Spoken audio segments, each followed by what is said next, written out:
नमस्कार विद्यार्थी मित्रांनो, मी अर्चना पाटील आपले आजच्या या व्हिडिओमध्ये स्वागत करते।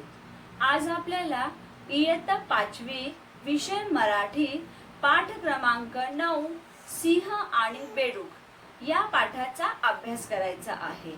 या पाठाचे लेखक मुकुंद तळवलकर आहेत। बच्चों, आज हमें कक्षा 5वी विषय मराठी पाठ क्रमांक 9 सिंह आणि बेडूक इस पाठ का अध्ययन करना है। इस पाठ के लेखक मुकुंद तळवलकर है।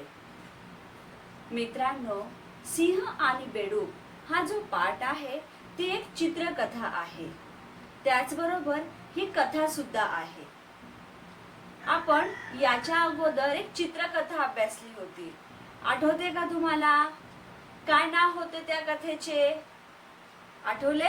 बरोबर, काय नाव होते? हत्तीचे चातुर्य। बच्चों, इसके पहले भी हमने एक चित्रकथा पढ़ी थी, याद आ रहा है आपको? क्या नाम था उस कथा का? क्या नाम था बच्चों? हत्तीचे चातुर्य। पण हत्तीचे चातुर्य आणि सिंह आणि बेडूक या कथांमध्ये काही वेगळेपण आहे। कोणते वेगळेपण आहे ते आपण पाहूया। मित्रांनो, आपण हत्तीचे चातुर्य ही कथा अभ्यासली होती। आता ह्या कथेमध्ये काय होते तर आपल्याला येथे चित्र दिलेली होती आणि त्या चित्रेवर आधारित आपल्याला कथा लिहायची होती।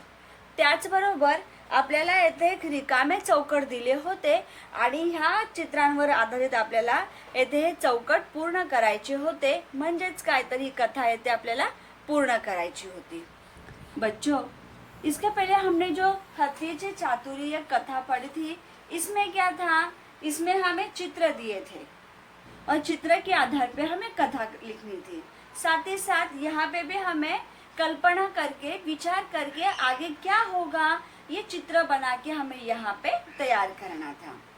आता सिंह आणि बेडूक या कथेमध्ये काय आहे तर सिंह आणि बेडूक या कथेमध्ये आपल्याला काही वाक्य दिलेली आहेत आणि मध्ये मध्ये असे आपल्याला चित्र दिलेली आहेत। मग आपल्याला काय करायचे आहे?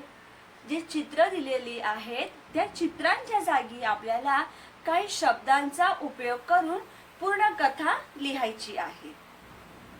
बच्चों, हमें क्या करना है? सिंह आणि बेडूक इस पाठ में हमें उसमें क्या दिया गया है? हमें उसमें वाक्य दिए गए हैं और उस वाक्य के बीच में चित्र दिए हैं। अब हमें क्या करना है? वहाँ पे जो चित्र दिए गए हैं उस चित्र के जगह पे हमें उचित शब्द का उपयोग करके वो वाक्य पूरा करना है। मतलब क्या, वो कथा हमें पूर्ण करनी है। मग आता आपण काय करूया ती कथा पाहूया। पाठ क्रमांक 9 सिंह आणि बेडूक। येथे आपल्याला या कथेमध्ये काही चित्रे दिलेली आहेत आणि आपल्याला चित्रांच्या ऐवजी येथे आपल्याला जे शब्द दिलेले आहेत त्या शब्दांचा वापर करायचा आहे। सर्वात अगोदर आपण काय करूया ती चित्रे पाहूया। सर्वांनी इकडे लक्ष द्यायचे आहे। बच्चों, यहाँ पे हमें क्या दिया गया है? यहाँ पे हमें ऐसे बीच बीच में शब्द दिए गए हैं और उनके बीच में यहाँ पर ऐसे चित्र दिए गए हैं। तो हम लोगों को क्या करना है? यहाँ पे नीचे हमें कुछ शब्द दिए गए हैं, तो हमें क्या करना है? इन चित्रों की जगह पे हमें इन शब्दों का उपयोग करके वाक्य को पूरा करना है। मतलब क्या कि हमें इस कथा को पूर्ण करना है। तो सबसे पहले हम लोग क्या करेंगे? इन चित्रों को ध्यान से देखेंगे। देखो बच्चों, यहाँ पर येथे आपल्याला चित्र दिसत आहे। या चित्रात आपल्याला काय दिसत आहे? या चित्रात आपल्याला खूप सारे झाड दिसत आहेत, म्हणजेच हे काय आहे? जंगल आहे। येथे आपल्याला एक प्राणी दिसत आहे। हा कोणता प्राणी आहे? बरोबर, हा सिंह आहे। येथेही आपल्याला खूप सारी झाडे दिसत आहेत, म्हणजेच हे काय आहे तर जंगल आहे। येथेही आपल्याला जंगल दिसत आहे। येथे आपल्याला सिंह दिसत आहे। येथे परत आपल्याला जंगल दिसत आहे. आता येथे आपल्याला काय दिसत आहे? येथे प्राणी आणि पक्षी दिसत आहेत. पुढे येथे आपल्याला सिंह दिसत आहे. आता येथे कोण आहे ओळखा पाहू. कोण आहे? बरोबर, बेडूक. आता पुढे परत आपल्याला येथे बेडूक दिसत आहे. येथे आपल्याला सिंह दिसत आहे. परत येथे आपल्याला सिंह दिसत आहे. परत येथे आपल्याला सिंह दिसत आहे. परत येथे आपल्याला बेडूक दिसत आहे. परत येथे आपल्याला सिंह दिसत आहे. पुन्हा आपल्याला सिंह दिसत आहे. आता आपल्याला ह्या चित्रात काय दिसत आहे? येथे आपल्याला दिसत आहे की सिंहाने काय केलेले आहे? बेडकाच्या डोक्यावर पाय दिलेला आहे. बच्चों, हमें यहाँ पे क्या दिखाई दे रहा है? ध्यान से देखो बच्चों, इस चित्र में हमें क्या दिख रहा है? इस चित्र में हमें क्या दिख रहा है? तो शेर ने क्या किया है? ये जो बेडूक है, बेडूक मतलब मेंढक, उसके सर पे उसने पैर रखा है. मग येथे आपल्याला पुन्हा बेडूक दिसत आहे आणि येथे आपल्याला सिंह दिसत आहे. अशा प्रकारे आपण काय केले? या कथेमध्ये जी चित्रे दिलेली होती त्या चित्रांचे आपण निरीक्षण केले. मग आता आपल्याला काय करायचे आहे? तर ह्या चित्रांच्या ऐवजी आपल्याला येथे जे शब्द दिलेले आहेत त्या शब्दांचा वापर करायचा आहे. मग आता आपण काय करूया? चित्रांच्या ऐवजी शब्दांचा वापर करून पुन्हा ही गोष्ट लिहूया. बच्चों, हमें क्या करना है? अब हमने क्या किया है? अब हमने ये जो चित्र है इस चित्र का हमने निरीक्षण किया है. अब हम क्या करेंगे? यहाँ पे जो चित्र दिए गए हैं उस चित्र के जगह पे हम उच्च शब्द का उपयोग करके इस कथा को लिखेंगे. तो अब हमने इस कथा को फलक पर लिखा है. अब हम क्या करते हैं? फलक पर इस कथा को देखते हैं. उसके पहले इसमें जो शब्दार्थ आए हैं उस शब्दार्थों को हम देखते हैं. गरजने, मोठ्याने ओरडणे. पुढारी, प्रमुख. आव्हान, लढण्यास निमंत्रण. सावध, सावधान. मोठमोठ्याने, खूप मोठ्याने. वेगाने, जास्त गतीने. डोके, मस्तक. पाय, पाऊल. गयावया, विनवणी. आता आपण कथा पाहूया. एका जंगलात एक सिंह राहायचा. त्याला त्या जंगलाचा कंटाळा आला आणि तो नव्या जंगलात राहायला गेला. एकदा सिंह मोठ्याने गरजला. त्या जंगलात अनेक प्राणी व पक्षी तसेच काही बेडूकही राहत होते. त्यांनी यापूर्वी सिंहाला पाहिले नव्हते. त्यांचा बेडूक पुढारी म्हणाला, कोणीतरी मोठा आवाज काढत आहे. आता मीही मोठा आवाज काढतो. बेडकाने मोठा आवाज काढला. सिंहाला हा आवाज नवीन होता. सिंहाला वाटले, कोणीतरी आपल्याला आव्हान देत आहे. आपण सावध राहिले पाहिजे.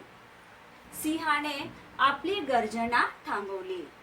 तो शांत उभा राहिला. बेडूक मोठमोठ्याने ओरडत पुढे पुढे सरकू लागला. सिंहाने त्याला पाहिले व त्याचा आवाज ऐकला. सिंह वेगाने पुढे सरकला. सिंहाने बेडकाच्या डोक्यावर पाय दिला. बेडूक गयावया करू लागला. सिंहाने त्याला सोडून दिले. मित्रांनो, अशा प्रकारे आपण येथे कथा लिहिलेली आहे. हे जे लाल रंगाचे शब्द आपल्याला दिसत आहे त्या लाल रंगाच्या शब्दांच्या ऐवजी आपल्या कथेमध्ये चित्र होती. आपण काय केले? त्या चित्रांच्या ऐवजी या शब्दांचा वापर केला. बच्चों, हमने यहाँ पे क्या किया है? इस तरह से हमने इस कथा को यहाँ पे पूर्ण किया है. आप लोगों को जो ये लाल रंग के शब्द दिखाई दे रहे हैं वहाँ पे क्या था? चित्र था. हमने क्या किया है? उस चित्र के जगह पे हमने इस शब्द का उपयोग करके इस कथा को पूर्ण किया है. अब इस कथा में क्या दिया है, तो एक जंगल था, उस जंगल में सिंह, सिंह मतलब कौन, लायन, शेर वहां रहता था। अब उसे उस जंगल का कंटाला आया था, मतलब उसको वहां रहने के लिए अच्छा नहीं लग रहा था, तो इसलिए वो क्या करता है, नए जंगल में रहने के लिए जाता है। अब वहां पे सिंह मोठ्याने गरजला, गरजने मतलब क्या, आवाज करना, जोर से चिल्लाना। वहां जाके सिंह क्या करता है, जोर से आवाज करता है, जोर से चिल्लाता है। अब उस जंगल में और भी प्राणी थे, और भी पंछी थे। देखो उस जंगल में अनेक प्राणी व पक्षी, मतलब और प्राणी और पंछी भी वहां रहते थे। साथ ही साथ वहां पे कौन था, बेडूक, वहां पर बेडूक भी रहता था। त्यांनी यापूर्वी सिंहाला पाहिले नव्हते। यापूर्वी मतलब क्या, इसके पहले, उन लोगों ने इसके पहले कभी सिंह को, शेर को देखा ही नहीं था। त्यांचा बेडूक पुढारी, पुढारी मतलब क्या, प्रमुख, उन लोगों में से बेडूक प्रमुख था। बेडूक पुढारी काय म्हणाला, वो क्या बोलता है, कोणीतरी मोठा आवाज काढत आहे। वो बेडूक पुढारी, बेडूक प्रमुख क्या बोलता है कि कोई बड़ा आवाज निकाल रहा है। अब मैं भी बड़ा आवाज निकालता हूँ, आता मैं ही मोठा आवाज काढतो, मतलब अब मैं भी बड़ा आवाज निकालता हूँ। मग बेडकाने काय केले, तो बेडूक क्या करता है, बड़ा आवाज निकालता है। अब सिंह के लिए भी यह आवाज नया था, नवीन का अर्थ होता है नया। अब सिंह के लिए भी यह आवाज नया था, तो सिंह को क्या लगता है कि कोणीतरी आपल्याला आव्हान देत आहे। सिंह को क्या लग रहा है कि कोई मुझे आव्हान दे रहा है, कोई मुझे चॅलेंज कर रहा है। आपण सावध राहिले पाहिजे, तो मुझे क्या करना चाहिए, सावधानी से रहना चाहिए, मुझे सावध हो जाना चाहिए। म्हणून सिंहाने आपली गर्जना थांबवली। इसके लिए जो सिंह चिल्ला रहा था ना, तो उसने क्या किया, उस गर्जना को, उस आवाज को उसने रुका दिया। तो शांत उभा राहिला, वो चुपचाप से शांत एक जगह खड़े हो गया। बेडूक मोठमोठ्याने ओरडत पुढे पुढे सरकू लागला। अब जब ये सिंह चुप हो गया, शांत हो गया, तब बेडूक ने क्या किया, वो और जोर जोर से चिल्लाने लगा और आगे आगे वो सरकू लागला, मतलब आगे आगे वो जाने लगा। सिंहाने त्याला पाहिले, वो त्याचा आवाज ऐकला। अब सिंह ने उसको देखा, उसका आवाज भी सुना।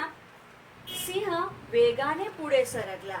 अब सिंह ने जब उसको देख लिया, अरे तो इतना छोटा सा प्राणी है, तो उसने क्या किया, सिंह ने आगे सरक गया, मतलब वो आगे आया और झट से उसने क्या किया, सिंहाने बेडकाच्या डोक्यावर पाय दिला। और सिंह ने क्या किया, शेर ने क्या किया, जो मेंढक है, जो बेडूक है, उसके सर पे उसने पैर रख दिया। बेडूक गया वया करू लागला। अब जब उसने पैर रख दिया तो बेडूक क्या करने लग गया, गया वया करने का अर्थ होता है विनवनी करना, विनंती करना। अब बेडूक क्या करने लग गया वया मतलब विनंती करने लग गया। तो जब बेडूक विनंती करने लग गया तो सिंह ने क्या किया, उसको सोडून दिले, मतलब छोड़ दिया।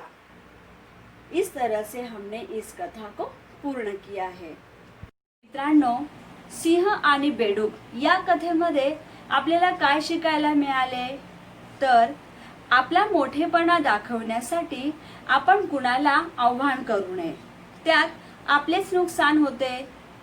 बच्चों, सिंह आणि बेडूक इस कथे से हमें क्या सीखने मिला कि हमारा श्रेष्ठत्व, हमारा बड़ापन दिखाने के लिए हमें किसी को चैलेंज नहीं करना चाहिए। उससे क्या होता है, हमारा ही नुकसान होता है। साथ ही साथ हमें और क्या सीखने के लिए मिला है की आपली जी मर्यादा आहे ती मर्यादा ओळखूनच आपण काम केले पाहिजे, कार्य केले पाहिजे। इसका अर्थ क्या होता है कि हमारी जो मर्यादा है उस मर्यादा को पहचान कर ही हमें काम करना चाहिए। अशा प्रकारे आपण सिंह आणि बेडूक हा पाठ अभ्यासला आहे। पुढच्या व्हिडिओमध्ये आपण या पाठातील काही स्वाध्याय आणि येथे परत काही चित्र संदेश आपल्याला दिलेले आहेत ते आपण अभ्यासूया। तुम्हाला काय करायचे आहे, फळ्यावर जी कथा आपण लिहिलेली आहे ती कथा तुम्हाला तुमच्या वहीमध्ये लिहायची आहे आणि ज्या दिवशी आपला ग्रुप ओपन होतो शुक्रवारी आणि शनिवारी, त्या दिवशी तुम्ही जो स्वाध्याय केलेला आहे तो ग्रुपमध्ये टाकायचा आहे। धन्यवाद बच्चों, मिलते हैं हम अगले वीडियो में।